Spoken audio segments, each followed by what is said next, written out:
Bank of Maharashtra शाखा रिठतच्या माध्यमातून बचत गटांना आर्थिक सहाय्य मेळाव्याचे आयोजन। बँक ऑफ महाराष्ट्र शाखा रिठत व पैनगंगा प्रभाग संघाच्या वतीने दरवर्षीप्रमाणे याही वर्षी बँक ऑफ महाराष्ट्र रिठत व पैनगंगा प्रभाग संघ अंतर्गत महिला बचत गटासाठी आर्थिक सहाय्य करण्यात येते। त्याप्रमाणे सन 2024-25 करिता बँक ऑफ महाराष्ट्र शाखेचे शाखा प्रबंधक अवतार साहेब यांनी याबाबत बोलताना माहिती दिली आहे। यावर्षी जवळपास 1 कोटी रुपयांचे बचत गटांना सहाय्य करण्यात येणार आहे।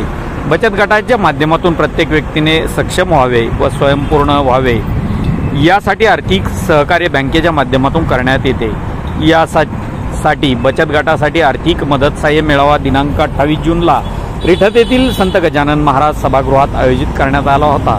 या मेळाव्यासाठी उपस्थित वाशिम जिल्हाधिकारी भुवनेश्वरी एस मॅडम यांच्यासह उप अचल प्रबंधक Shri Gajbhiye sir, project director Kiran Pove, Washim राष्ट्रीय ग्रामीण जीवनोन्नती अभियानांतर्गत पंचायत समिती रिसोड व पंचायत समिती वाशिम यांच्या अंतर्गत येणाऱ्या सर्व बचत गटांसाठी आर्थिक सहाय्य बँकेकडून करण्यात येणार आहे, असे रिठत शाखा प्रबंधक अवतार साहेब यांनी इंडियन न्यूज 24शी बोलताना सांगितले।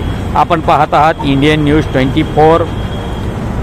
वृत्तनिवेदक विजय शिवगजेसह रिसोड तालुका प्रतिनिधी नारायणराव अरू पाटील।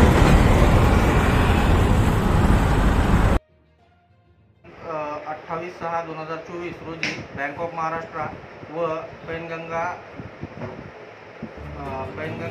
प्रभाग संघ रिठत यांच्या संयुक्त विद्यमाने आर्थिक सहायता देण्याकरिता महिला बचत गट मेळाव्याचे आयोजन करण्यात आलेले आहे। तरी आज बँक ऑफ महाराष्ट्र रिठत शाखेद्वारे जवळपास 30 बचत गटांना 1 कोटी रुपयाचे कर्ज वाटप करण्याचे उद्दिष्ट ठेवण्यात आलेले आहे।